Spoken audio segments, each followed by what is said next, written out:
अस्सलाम वालेकुम नाज़रीन, मैं हूं शाहीन अब्बास और आप देख रहे हैं 24x7 जो आप तक पहुंचाए सच्ची खबरें। आइए देखते हैं ये report. Chief minister of Telangana TRS भवन से greater Hyderabad election manifesto release करते हुए उन्होंने कुछ आवाम को गुमराह करने वाले वायदे किए, जिसमें पानी बिजली के माफ़ करने के लिए और कुछ जगह वाशरमेंस के लिए, धोबियों के लिए, कुछ जगह नाई ब्राह्मण्स के लिए, ये सब वायदे किए।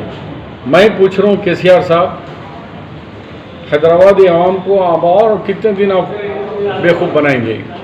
पहले का आपका और आपके बेटे का 100 दिन का प्रणाली का 100 डेज एक्शन वो वेबसाइट से गायब हो गया। उसके तो पहले बताओ कि आप 100 दिन का जो वादा करे थे, आवाम से जो वोट मांगे थे, वो क्या हुआ? आप 1 लाख घर बना दूँ बोले, अभी वो 1 लाख घर कहाँ हैं? कितने लोगों को घरें दिए? नौकरियों के लिए आप 1 लाख नौकरियों का वादा करे थे, वो 1 लाख नौकरियों में कितने नौकरियां दिया? हैदराबाद को स्काई फ्लाईओवर्स क्या क्या वायदा करे थे? हाँ, स्काई वे बताए थे। कहाँ है वो स्काई वे?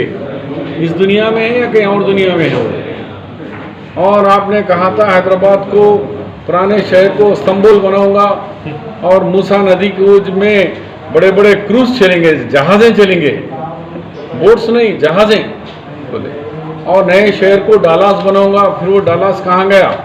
उसकी बातें भूल गए और उसको वेबसाइट से भी गायब कर दिया। कमाल तो ये उधर बाप, अब बेटा ने भी हैदराबाद एक्शन प्लान में, डेवलपमेंट प्लान में 67,000 करोड़ का वादा करे।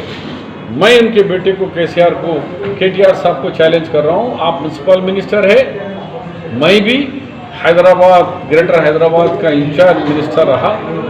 मेरे दौर में 1 लाख करोड़ रुपए से जो प्रोजेक्टों को मेरे यानी कांग्रेस के गवर्नमेंट में जो हुए, मैं उसका हिसाब दूंगा तुम्हारे। मिसाल के तौर पर ये मेट्रो रेल 2005 में राजशेखर साहब, मोहम्मद अली शब्बीर सिंह के बुनियाद रखे हैं। इसके लिए मैं सारे हैदराबाद के एमएलए एमपीज को लेकर दिल्ली गया, जयपाल रेड्डी साहब और वहाँ के रेल के श्रीधरन के साथ मीटिंग करके वो प्रोजेक्ट उठा के लाए, यहाँ ला के उसको हम करें 14,500 करोड़ में। उसके बाद आप हुकूमत में आते बोले नहीं, ये अलाइनमेंट गलत है, असेंबली के सामने से कैसा जाती है, बंद करो। फिर 2 साल के बाद नहीं चालू करो बोले, तो 3,000 करोड़ का नुकसान हो गया। तो 15,000 करोड़ का 18,000 करोड़ हो गया। उसमें एग्रीमेंट में क्या है? 90% private L&T, 10% central government. State government खाली ज़मीन देना, या कहीं रास्ता है तो रोड वाइडनिंग करके देना, या स्टेशन को होना है तो ज़मीन प्रोवाइड करना, उसका उतना हिस्सा है, पैसा नहीं है। और इन्हों बोला 17,000 करोड़ मैं दे दूँ बोले वो प्रोजेक्ट का पास। सेंट्रल गवर्नमेंट अभी तक 10% में 1,800 करोड़ देने का 1,200 दिए, 600 करोड़ सेंट्रल गवर्नमेंट भी नहीं दी अभी पैसा। तो ये झूठ नंबर 1 केटीआर का। झूठ नंबर 2 ORR के अंदर चंद्रबाबू नायडू ने जो ORR का डिजाइन करे थे, 6 लाइन करे थे, 2 line 2 line 1 line 1 line. Rajasekhar Reddy साहब मुझे और सब ऑफिसरों को बुला के बोले कि नहीं, इसको 12 लाइन कर। ऑफिसर बोले शबीर साहब कैसा बोल रहे, एकदम 6 से 12 कैसा है? 6 से 8 करेंगे लेकिन 12, यस 12 लाइन। आज ORR हिंदुस्तान की सबसे बड़ी रोड है जो 158 किलोमीटर, 158 किलोमीटर विथआउट सिग्नल, बगैर ब्रेक के जाती लाइन से, ऐसा कहीं नहीं है। उतने बड़े रोड बनाए हमने, इफ्तिताह भी हम, संग बुनियाद भी हम ही रखे, इफ्तिताह हम ही करे। 11.5 किलोमीटर का PV नरसिम्हा राव ब्रिज बनाए, कई फ्लाई ओवर्स बनाए, जिसमें चंद्रायन गुट्टा का है, दविलपुरे का है, और ये गोलकुंडे को जाने का कुपगुड़ा है, तो टोली चौकी है, सीताफल मंडी है, ऐसे कई है। तो हमारे कई ब्रिजेस हमारे दौर के रखे हुए हैं, हमने कई काम किए। आप तो झूठ के सिवाय कुछ भी नहीं बना हैदराबाद के लिए। और हैदराबाद की आबादी के लिए फ्री वाईफाई बोले वो भी नहीं करे, मुसलमानों को 12% रिजर्वेशन वो भी नहीं हुआ। मैं एक बोले कि मैं सेंटर बनाऊंगा इस्लामिक सेंटर, वो भी इस्लामिक सेंटर भी नहीं आया। बल्कि आपने हेरिटेज की बात करें तो मैं और एक चैलेंज कर रहा हूँ, तुम्हारा हेरिटेज के ऊपर आओ। हेरिटेज तुम हिफाजत नहीं करे, हेरिटेज को ख़त्म कर दिए। सेक्रेटरिएट के अंदर जो हेरिटेज बिल्डिंग थी ख़त्म कर दिए। हेरिटेज के 2 मस्जिदों को शहीद कर दिए। हेरिटेज के अंदर वहाँ के मंदिर को 200 साल कदीम मंदिर को मुनद्दिम कर दिए और उस्मानिया यूनिवर्सिटी का लोगो को बदल दिए, हेरिटेज लोगो को। आपने सेंट्रल हैदराबाद यूनिवर्सिटी का नाम बदलने का प्रपोजल भिजा दिए। तो आपको शर्म आना, इसीलिए मैं तुम्हारे को चैलेंज कर रहा हूँ कि तुम्हारे किताब के ऊपर 5-6 जैसा गोदावरी का पानी है। आप कह रहे कि कोई सीएम साहब बोल रहे कि अभी घड़े नहीं उठा रहे, कोई कहीं उठाएंगे भाई। 5 टीएमसी वाटर नहीं था हैदराबाद को, आज 26 टीएमसी वाटर आ रहा। 5 किधर 26 किधर। कृष्णा फेस 1 विजय भास्कर रेड्डी का संग बुनियाद, फेस 2 राजशेखर रेड्डी का फेस 3 किरण कुमार रेड्डी आ गया पानी 16.5 टीएमसी। फिर राजशेखर रेड्डी शब्बीर अली का संग बुनियाद आपका Godavari 10 TMC water, 10 TMC water. तो 26 टीएमसी वाटर आने के बाद अभी 10 साल तक कुंडे उठाने की जरूरत नहीं है केसीआर साहब। ये हमारा सोच थी, आगे हैदराबाद को 30 साल तक एडवांस तक जाने की थी।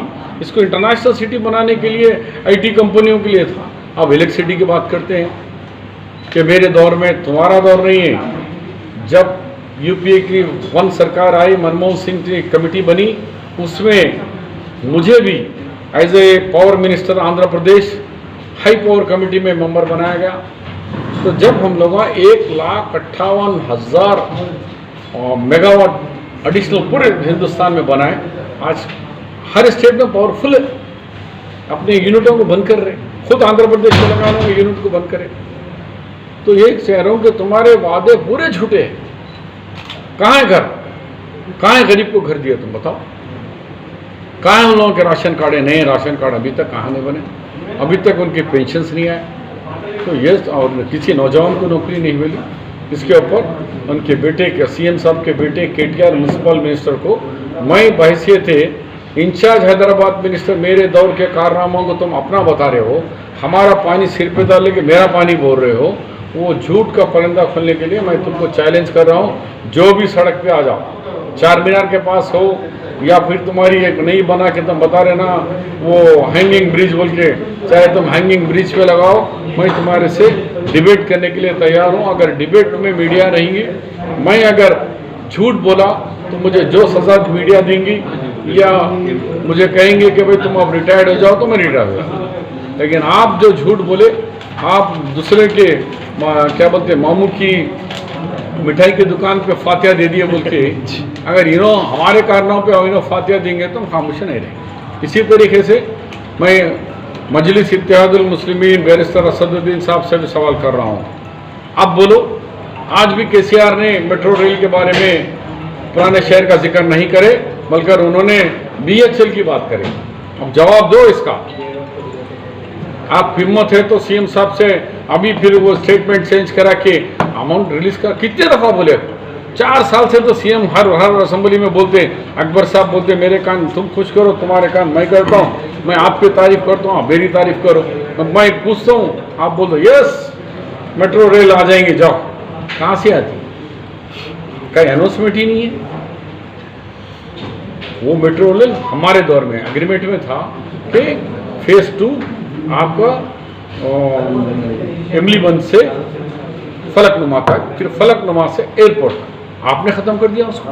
मजलिस एमआईएम ने, आज कितने हज़ारों मुसलमानों को रोज़गार मिलता था, बच्चों को कितने लोगों दुकानें बनती थी, टूरिज्म डेवलप होता था, लाखों लोगों को आज उसका फ़ायदा होता था। उसका नुकसान कर दी एमआईएम पार्टी।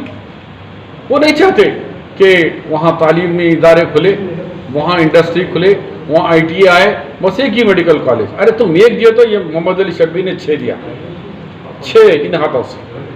मैं सीएम नहीं हूँ, लेकिन मैं पीछे था। राजशेखर रेड्डी साहब के दौर में शादान मेडिकल कॉलेज, VR के medical college, Fatima medical college, रोशा साहब के दौर में एक आयान मेडिकल कॉलेज, किरण कुमार रेड्डी के 2 मेडिकल कॉलेज, तो हमारे दौर में 6 मुस्लिम मेडिकल कॉलेज आए, 56 इंजीनियरिंग कॉलेज आए। आप जाके बिहार में बोलते कि हमने मेडिकल 1 लाए, भाई मैं तो 6 देख के खामोश हूँ यहाँ।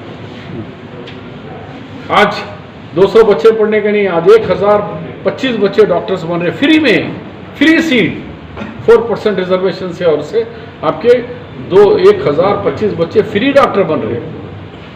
तो ये हमारा कारनामा था। लिहाजा मैं आज कह रहा हूँ कि फिर हैदराबाद 52 साल से आप वोट दे रहे हैं MIM को, लेकिन वो शहर वसी है, तो शहर को तरक्की देखना चाह रहे, तो हमारा एक ही झलक देख लो कि चंद्रायन ब्रिज, उप्पुगुड़ा ब्रिज और साथ ही साथ ये बंडलागुड़ा रोड डालने से आज कितने लोगों को रोजगार लग गया, कितनी तरक्की होगी वो रोड पूरी शमशाबाद एयरपोर्ट आने के बाद। ये हमने करके बताया, सड़क पे है, ज़बानी हमदर्दी नहीं, हमने करके बताया। तो मैं ये कहता हूँ कि TRS और MIM दोनों भी इस शहर हैदराबाद को नासूर है, इसके तरक्की की रुकावट है। आप ये शहर तरक्की चाहते हैं तो अपना वोट कांग्रेस पार्टी को दीजिए, हमने काम करके बताएं। और KTR से मेरा चैलेंज है, तो मेरा 1 लाख करोड़ कांग्रेस का, तुम्हारा 67,000 करोड़ सड़क पे बताता है। ये सीजन है, हर चीज़ का सीजन होता, तो ये बरसात का सीजन जैसा रहता है ना, इलेक्शन के टाइम पे यहाँ से जंपिंग मारने वाले सीजनल पॉलिटिशियन रहते, भागते रहते, उनके बारे में बात करना ठीक नहीं। TRS पार्टी ने कि अपने अपने वर्करों को, अपने रिश्तेदारों को, जो 50 से 60 जो जायज़ लोग हैं, जिसका बिल्कुल तबाह बर्बाद हो गया है, वो लोगों को तो 1 पैसा भी नहीं मिला।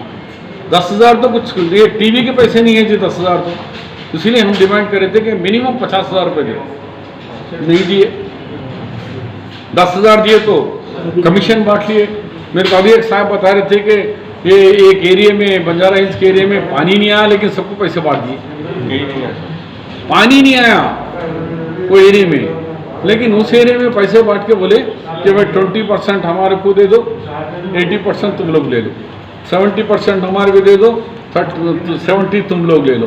परसेंटेज जो इस बात करके जहाँ पानी नहीं आया उस एरिया में बांटे। भाई जब पहाड़ पे बंजारा हिल, जिससे नाम ही उसका बंजारा हिल है, हिल पे पानी कहाँ से आएगा?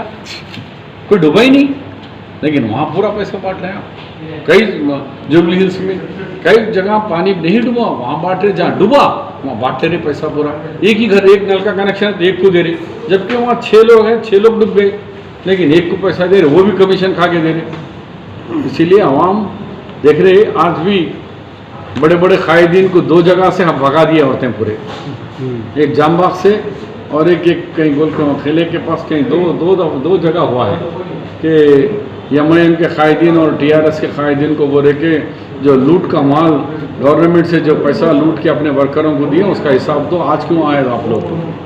तो उसकी भी मजम्मत करते हैं। और कांग्रेस पार्टी आएंगी तो हम जो वादा करे थे म्यूनसिपल के पैसों से ही, हम लोग 50,000 रुपये जो वादा करे थे कि जो भारी नुकसान हुआ उसके हिसाब से हम 50,000 रुपये देंगे। ठीक, शुक्रिया।